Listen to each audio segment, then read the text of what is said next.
Waalaikumsalam warahmatullahi wabarakatuh.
إن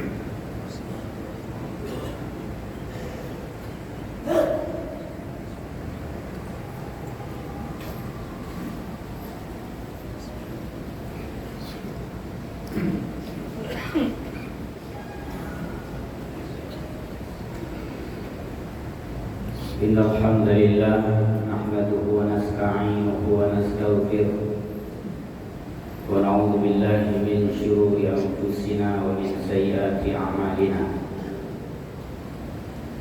من يهده الله فلا مضل له ومن يضلل فلا هادي له أشهد أن لا إله إلا الله وحده لا شريك له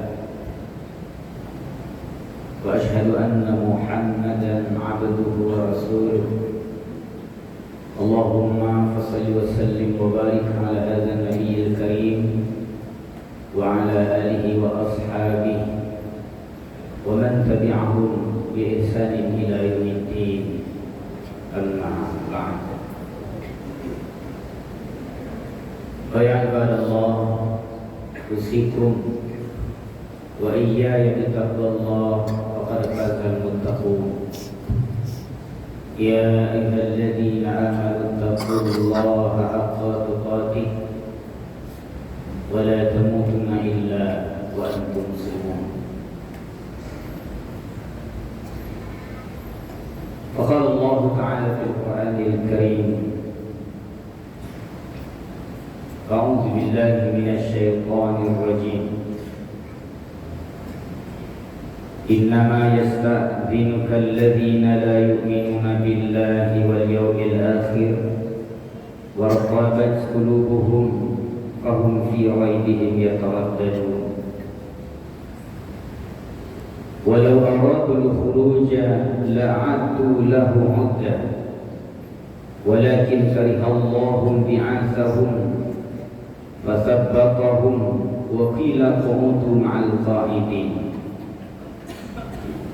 لو خرجوا فيكم ما زادوكم إلا خبالا ولأوضعوا خلالكم يبغونكم الفتنة وفيكم سماعون لهم والله عليم بالظالمين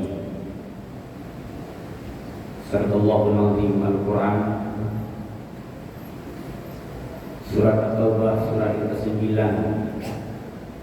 ayat yang ke-45 sampai ayat yang ke-47.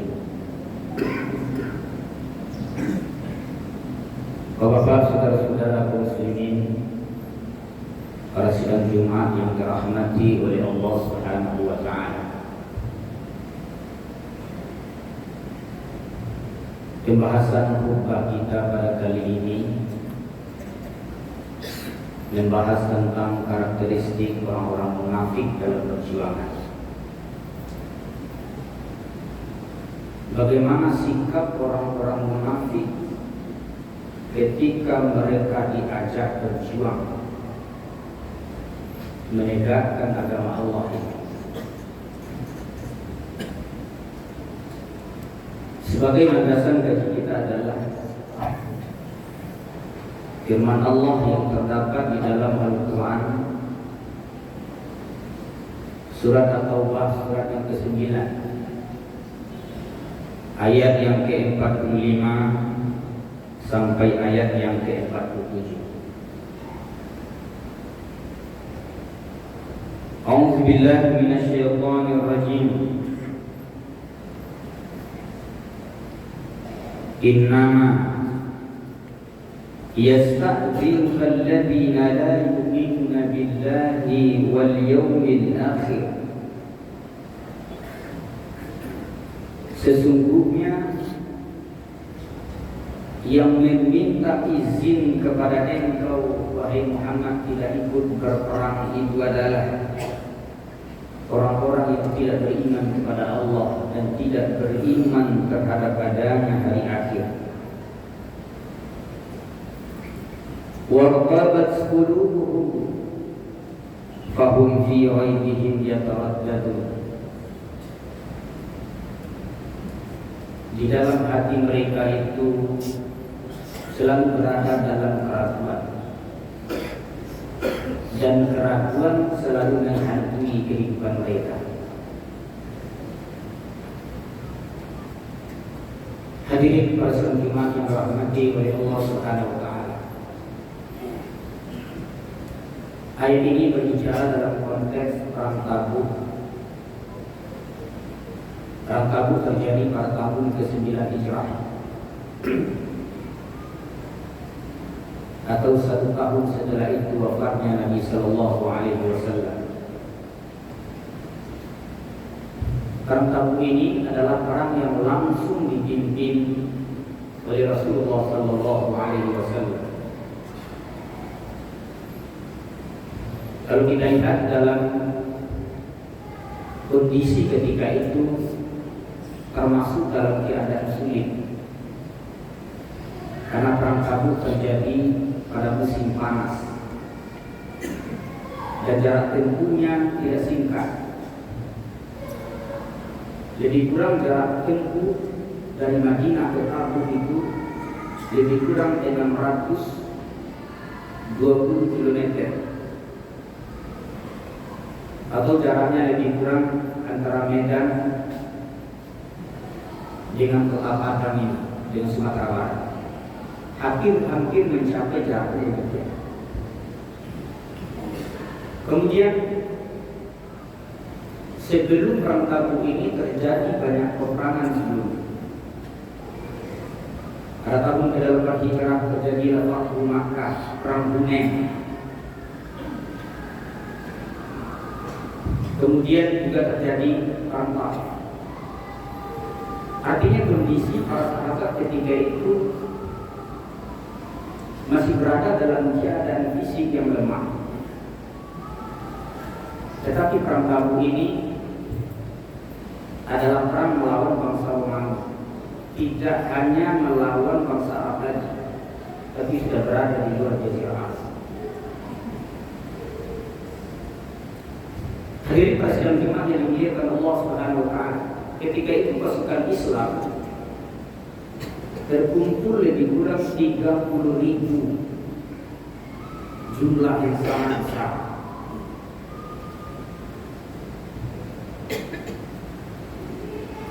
Tiga puluh ribu itu tidak ada seorang pun yang minta izin pergi perang, walaupun keadaan sangat sulit. Kondisi cuaca panas, perjalanan jauh. Itu sebabnya pada ayat yang ke-44 Allah Subhanahu wa taala berfirman, la yasta'dhinuka alladziina yu'minuuna billahi wal yawmil akhir.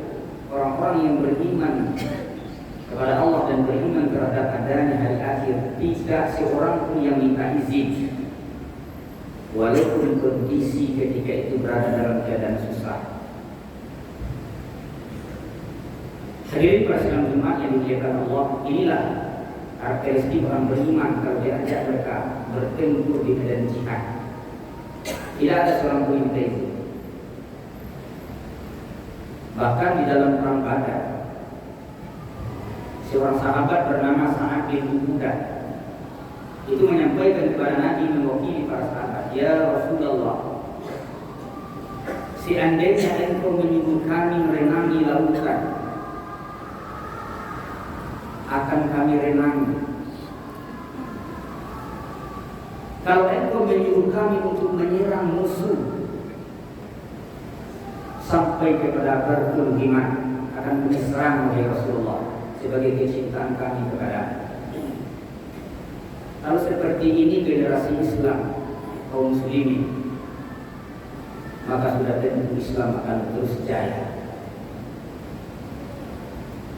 Nah, kemudian hadirin para jemaah yang dimuliakan Allah, kita lihat bagaimana karakteristik orang munafik ketika diajak dalam perang Tabuk ini. Allah Subhanahu wa taala menegaskan bahwa innama yasta'dzinuka alladziina la yu'minuuna billahi wal yawmil akhir. Orang-orang munafik itu adalah orang-orang yang selalu meminta izin kalau dia diajak berjihad. Ketika itu jumlah mereka tidak cukup 100.000. Ketika itu jumlah mereka tidak cukup 100 orang maksudnya. Sementara pasukan Islam sudah terkumpul 30.000. Kalaupun orang munafik ketika itu tidak ikut berjuang, itu tidak masalah. Tetapi lihat karakteristik orang-orang munafik ketika mereka diajak di medan jihad, mereka selalu minta izin.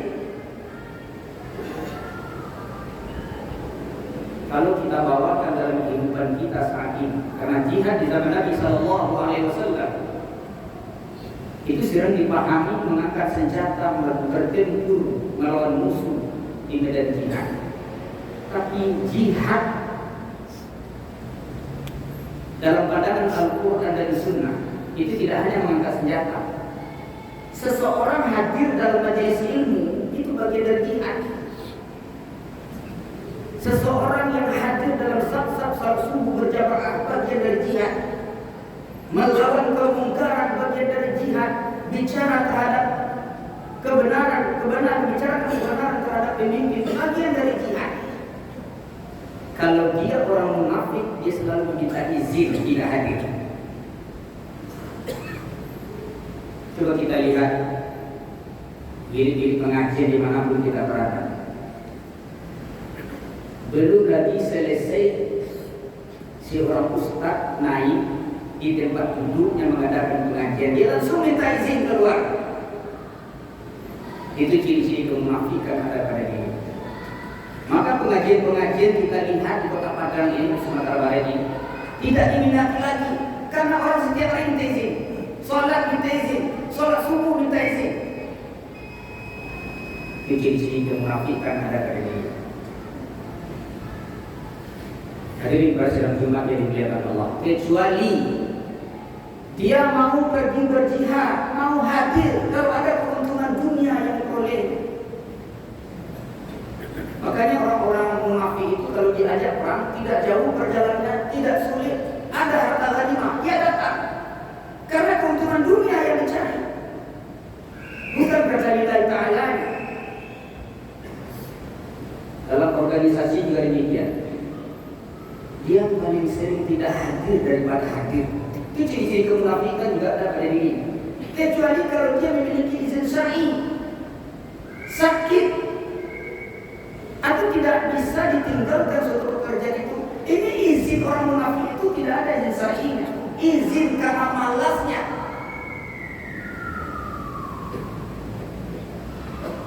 Ini pertama disebutkan Allah cerita seorang munafik di dalam Al-Quran paling sering meminta izin.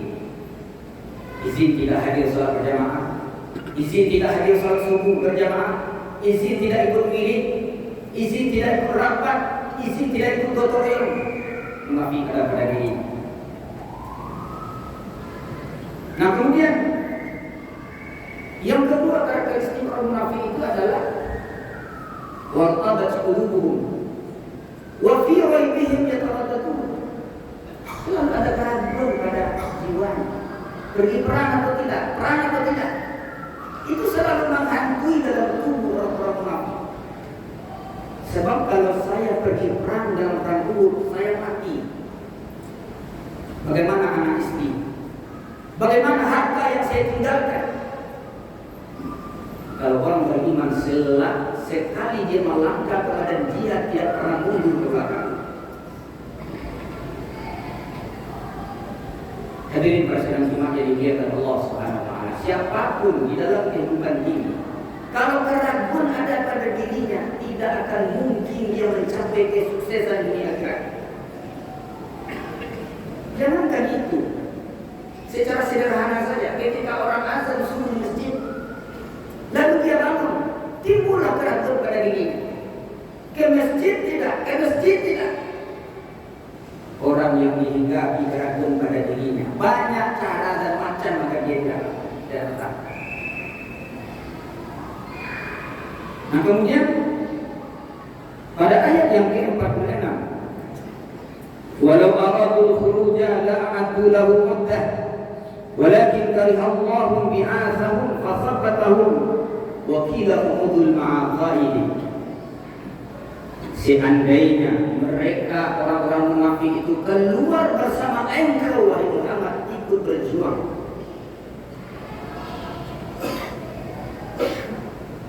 tentulah mereka mempersiapkan bekal sebelumnya. Jadi karakteristik orang munafik ini tidak pernah siap-siap dalam berjihad. Sementara kaum muslimin sudah siap-siap untuk berjihad, bertempur dalam perang Tabuk. Sementara dia tidak ada tanda-tanda kesiapannya.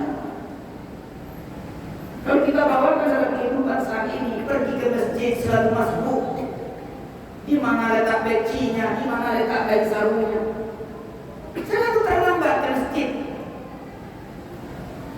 Kalau sholat Jumat, karena seperti itu tradisi kita lihat sekarang.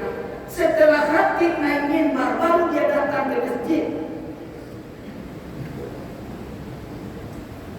Padahal ketika khatib sudah naik mimbar, itu para malaikat duduk di pintu-pintu menutup kitab. Tidak ada catatan hari itu dia sholat Jumat. Kemudian malaikat menuju ke langit. Dan ketika sholat Jumat, sebuah tradisi yang kita lihat, orang datang bukan sampai depan yang mempenuhinya. Dia datang, tapi di belakang safnya. Saf yang paling depan diridhoi Allah, didoakan oleh para malaikat. Kadang dia memang datang, tapi duduknya di warung. Tidak ke masjid langsung. Ada di masjid itu bisa duduk, bisa zikir, bisa baca Quran dan sebagainya. Inilah orang-orang munafik ketika mereka dihadap berjuang.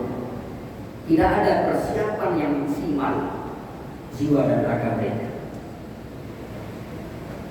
Kata Allah Subhanahu wa taala, Allah Subhanahu wa taala tidak menyukai sebenarnya perilaku yang dilakukan oleh orang munafik seperti itu. Allah tahan kaki mereka. Dan dikatakan kepada mereka, uqudul ma'al qa'idin, duduklah kalian seperti orang-orang duduk. Orang-orang yang duduk ketika itu tidak bisa diajak pergi berjihad itu adalah anak-anak, perempuan, orang lumpuh, orang sakit, tua bangka. Jadi bahasa kasarnya, jadilah engkau sebagai seorang perempuan saja. Ini adalah kecaman terhadap orang-orang munafik tidak ikutan perjuangan. Kemudian hadirin perasaan Jumat yang dimuliakan Allah, pada ayat yang terakhir 47, "Law kharaju fikum ma zadukum illa khabala." Kalau seandainya mereka keluar bersama engkau Muhammad, tidak akan menambah kontribusi. Yang akan bertambah adalah khabala, kekacauan. Dia tidak pernah ikut sekalipun rapat. Sekali ikut rapat langsung kacau. Itu juga karakter orang munafik ada pada dirinya. Kemudian kita lihat wa fikum sama'una lahu, dan di antara mereka itu ada orang yang mendengar ucapan orang-orang munafik itu dari orang kaum muslimin. Yang akan terjadi adalah fitnah yang melanda kaum muslimin. Itu terjadi, dampaknya kita lihat dalam perang Uhud.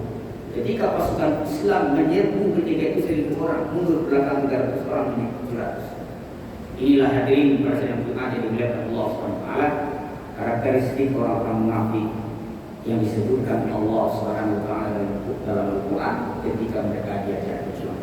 Janganlah fatihah ya ulil sal.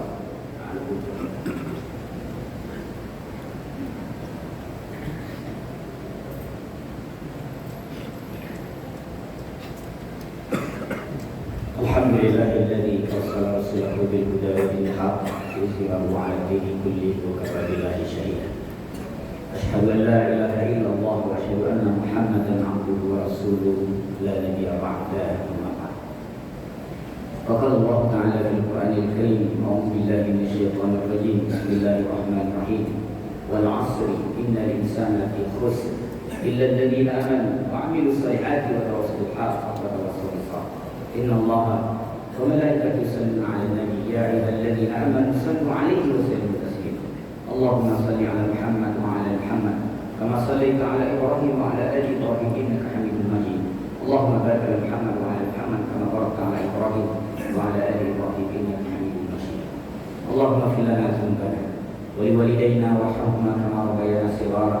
Allahumma ighfir lil muslimina wal muslimat wal mu'minina wal mu'minat الأحياء منهم والأموات إنك على كل شيء قدير. اللهم ربنا تقبل منا دعاءنا وكل عبادتنا يا أرحم الراحمين. اللهم افتح علينا أبواب الخير وأبواب البركة وأبواب النعمة وأبواب الرزق وأبواب القوة وأبواب الصحة وأبواب السلامة وأبواب الجنة. اللهم اكفنا من كل بلاء الدنيا وعذاب الآخرة، واصرف عنا بحق القرآن العظيم ونبيك الكريم شر الدنيا وشر الآخرة.